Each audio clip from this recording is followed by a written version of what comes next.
Hello friends, I'm HL Gupta. I'm going to discuss MCQ for CMA final SFM. Look at, please, up to 12 we have already completed. I'm going to do from the question number 13. Please read the questions here. Question number 13.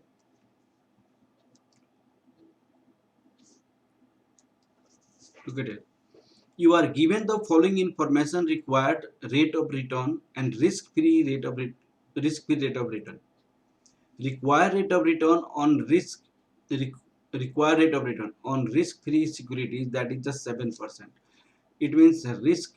This is question number 13. Risk-free security rate is the 7%.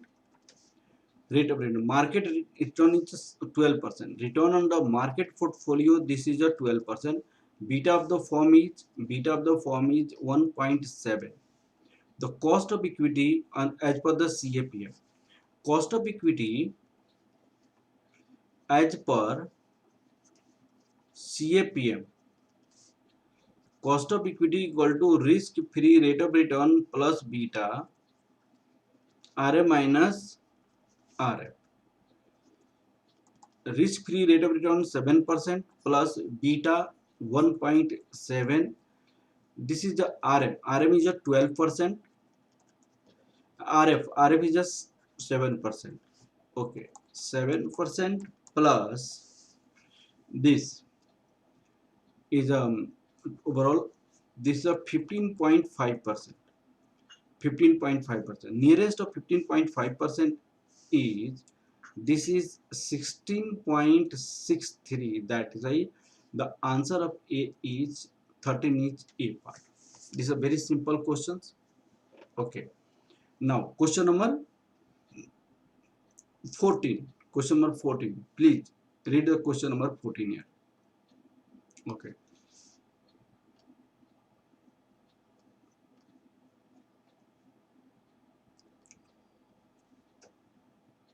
Question 14.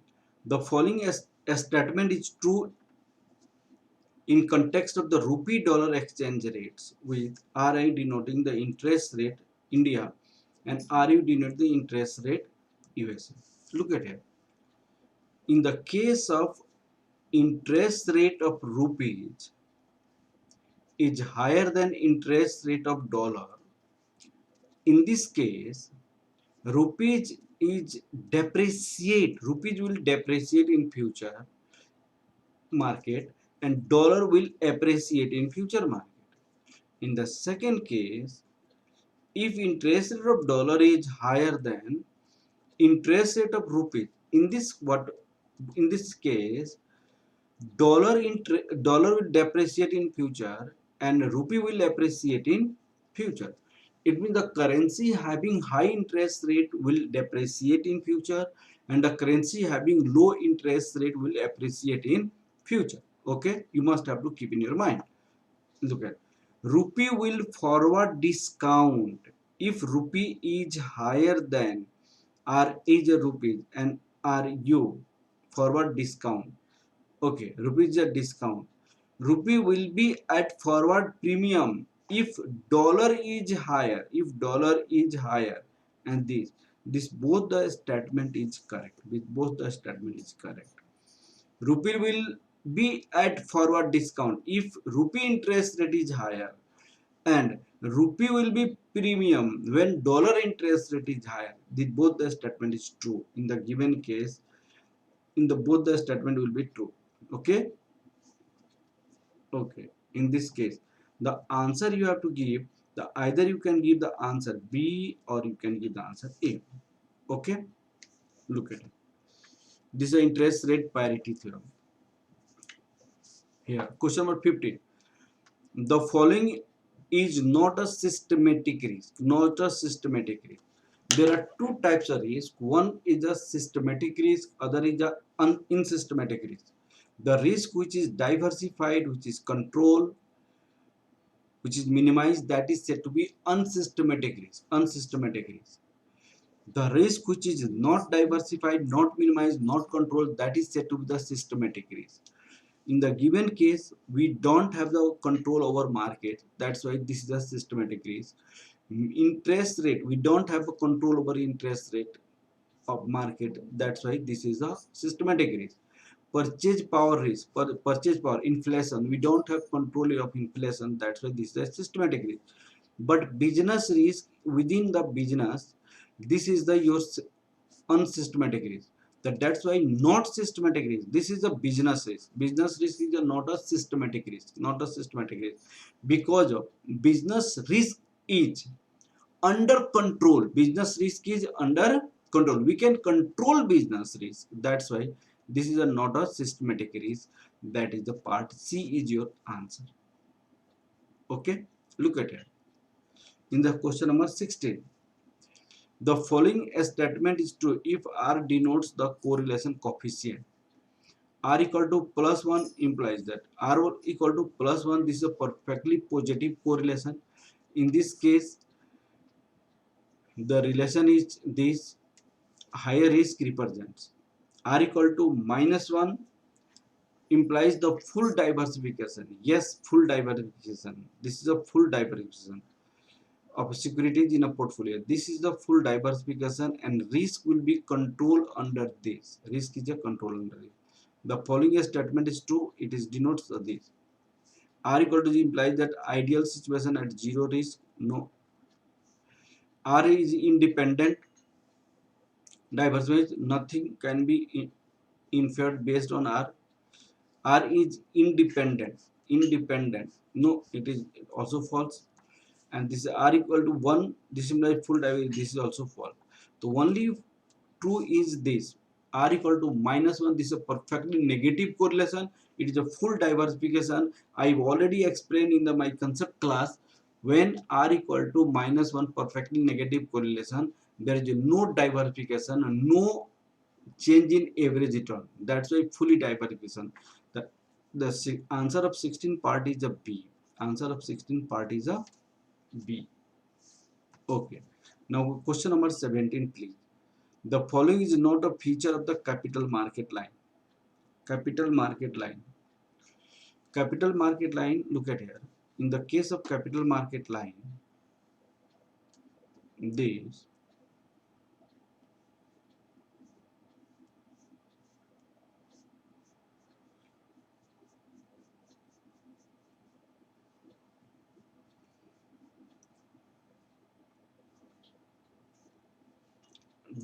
this type of line is made capital market line. Line is made capital market line. In the case of capital market line, there are two type of risk. It is a total risk compare. The capital market line represents expected return of security on the basis of total risk. Total risk, where in out of two type of risk: systematic risk, unsystematic risk. Unsystematic risk can be managed. Can be managed. Hence, we can manage the systematic risk. Therefore, capital market we have to represent only on the systematic risk. The person who takes the systematic risk, that will have the reward. We cannot take any type of reward on the basis of unsystematic risk, because of that can be managed. In question number 17, the following is not a feature of the capital market line.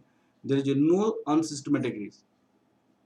There is no unsystematic risk. It is considered by the capital market line. The individual portfolio exactly replicates the market portfolio in terms of the risk and reward. Also estimate the portfolio return based on the market. This is also considered by capital market line. Diversification can be minimized the individual portfolio risk.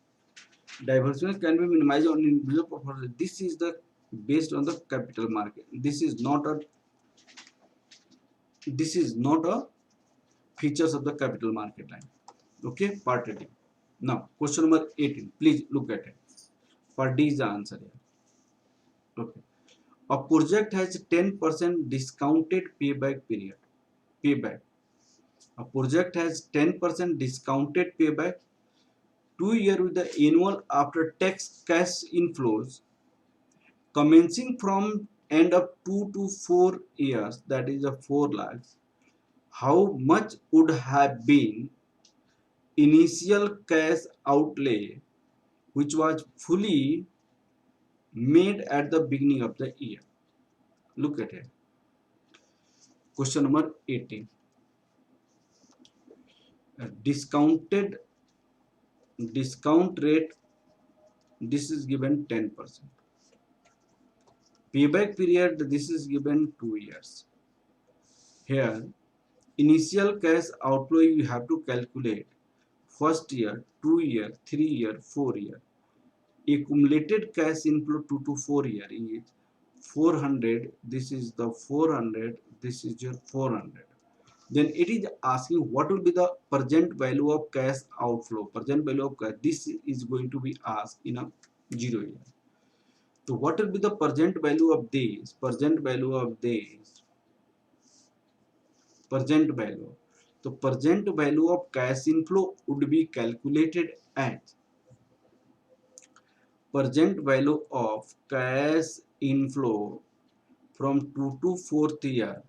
This can be calculated 400 into present value annuity factor 10% 2 to 4 year. 400 present value annuity factor. What will be the present value annuity factor in this case? 2.26.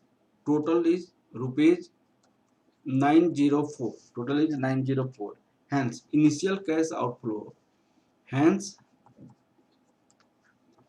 initial cash outflow because of the 2 years life 204 in 2 years, because of in 2 years payback period is 2 years, that is the 2 divided by rupees 452 because of this is recovered in 2 years. This amount is recovered in 2 years, that's why 452. Okay, so that's why 452 would be the here.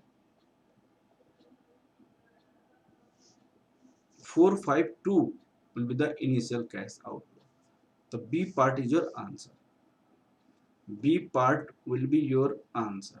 B part will be your answer. Okay, question number 18. B part will be your answer.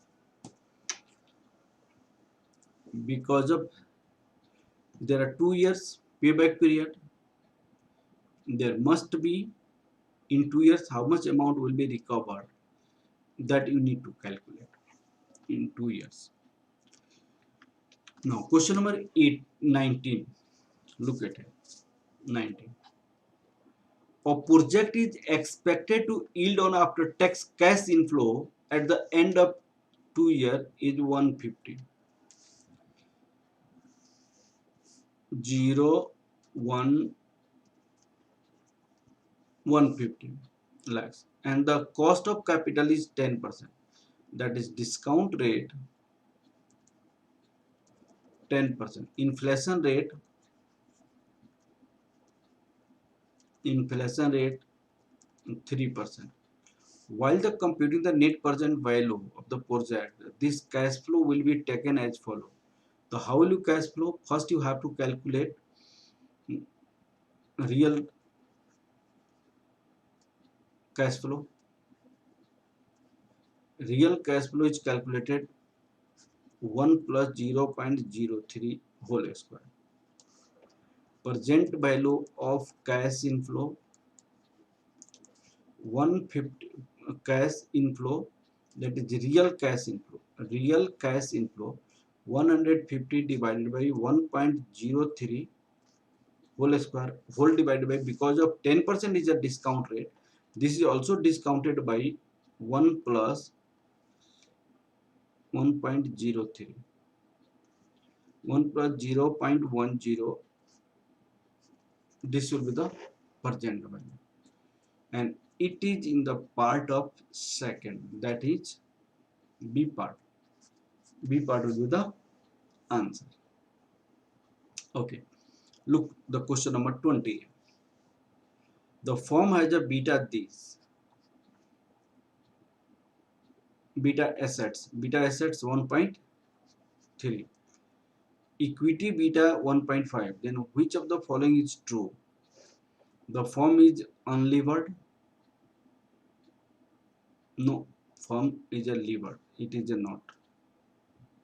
Firm is unlevered. Beta debt equal to 1.3. It is not possible. Beta debt never be higher than beta equity. The above data is not possible. Above data is not possible. Yes, possible. It is also not. Yes, possible. This is the firm is levered and beta debt is lower than this beta assets. Okay, this is the answer. Beta debt is lower than this. The D part is the answer. Because of why D part is the answer? Because of, look at it. Beta assets equal to beta equity, value of equity, value of equity plus value of debt. Beta debt, value of debt, value of equity plus value of debt. Beta asset is the weighted average beta of equity and debt. If debt value increases, risk of equity will increase, equity increase, and beta equity increase. Beta debt value decreases, risk of equity decrease, beta equity decrease. Okay. In the given case, beta assets is always lower or equal to beta equity. In the given questions, beta assets is lower than beta assets is lower than beta equity. It means equal will possible only if 100% equity equal is possible. Beta assets equal to beta equity only if 100% equity company, because of beta assets lower in this case. That's why there must be the firm as a levered, and levered means debt, and the debt beta is lower than beta assets. This is the part D. Part D is the answer. 20th part D is the answer. Okay, part D is the answer. Look at now. Now 21 number questions. Question number 21. Please read the question number 21. For a portfolio containing three securities A, B, and C, correlation coefficient S, that is correlation coefficient of AB 0.4, AC 0.75, BC 0.46. A standard deviation of A, this is 9, a standard deviation of B 11, a standard C this. Weight this is given. Covariance of security A and B. Covariance of security A and B you have to calculate. As we know that coefficient of correlation A and B equal to covariance of AB, a standard deviation A, a standard deviation of B. Covariance AB can be calculated. Coefficient of correlation AB, a standard deviation A, a standard deviation B. That is, coefficient of correlation AB is 0.4. This is given 0.4. A standard deviation A is given 9. A standard deviation B is given 11. After multiplying, you will get 39.6. So that's why the answer will be your C part. Covariance AB equal to 39.6. That is part C is your answer. Part C is your answer. Okay. Please look the question number 22. Please look at question number 22 here. 22. Question number 22.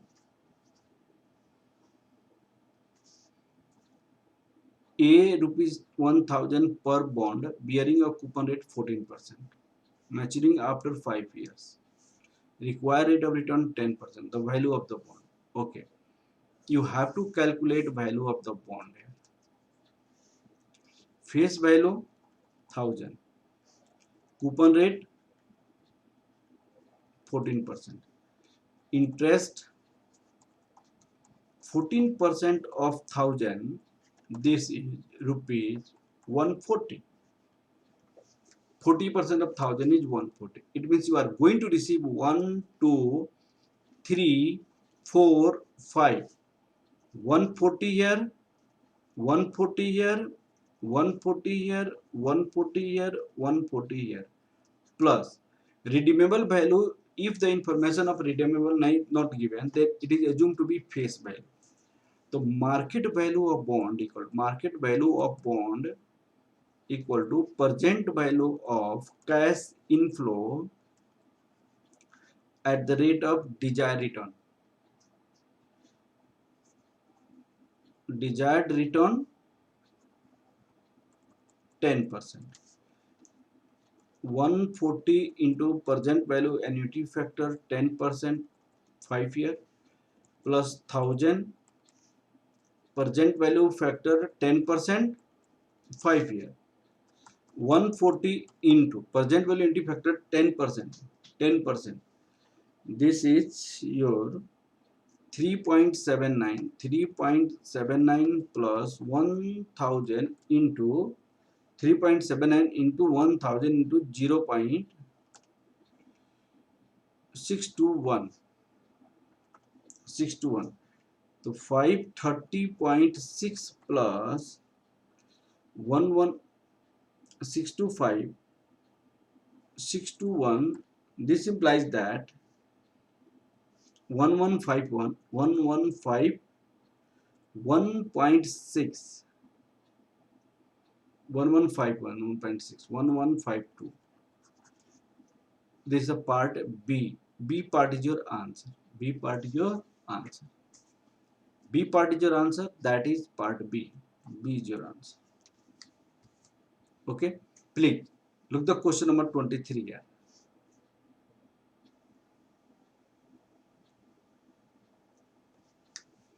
23. The following information is available for the mutual fund. Return is given here. Standard deviation, beta, risk-free rate of return, tenor ratio. 23 number question. Tenor ratio. Tenor ratio is calculated as return of portfolio minus risk-free rate of return divided by beta of tenor. Beta of the portfolio. Sharpe ratio in a standard deviation is written. Here return is given 13%. Risk-free rate of return in the question given 10%. This is a 10%. Beta is given 0.90. 0.90. Then what would be the value of this? 3.33. This is a 3.33. The answer is C part. Answer is C part. That is a 3.33 is your answer. 3.33. Okay. Now look the question number 24. Question number 24. Look at it. 90-day interest rate 1.85 of USA dollar, 1.35 of UK, and current exchange rate is this. Pound 1 equal to dollar 1.60.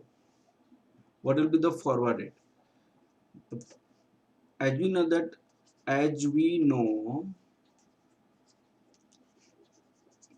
that forward rate upon a spot rate in IRPT, interest rate parity theorem. 1 plus interest rate, 1 plus interest rate. We have to write the interest rate of that currency which is written in number of unit. That is pound, dollar is a number of unit, pound is a single unit. In this case, here it is written dollar, here it is written pound. forward rate whole divided by 1.60 equal to 1 plus interest rate of dollar is interest rate of dollar is 1.85 1.85. The 0.0185 interest rate of pound is 1.35. 1 plus 0.0135. The 6 month, sorry, 90 days forward rate pound 1 equal to dollar 1.0185 divided by 1.0135 into 1.60. Pound 1 equal to dollar. Pound 1 equal to dollar. 24 number questions. After multiplying, you will get the answer.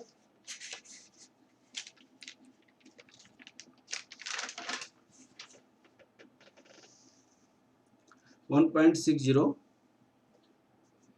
1.60, 789, 789, 90 days forwarded. 1.60, 789.3.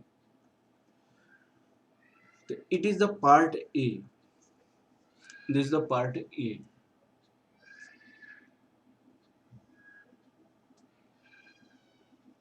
Part A. Part A is your answer. Part A is your answer. Okay? Part A is your answer. Okay. Thank you, class.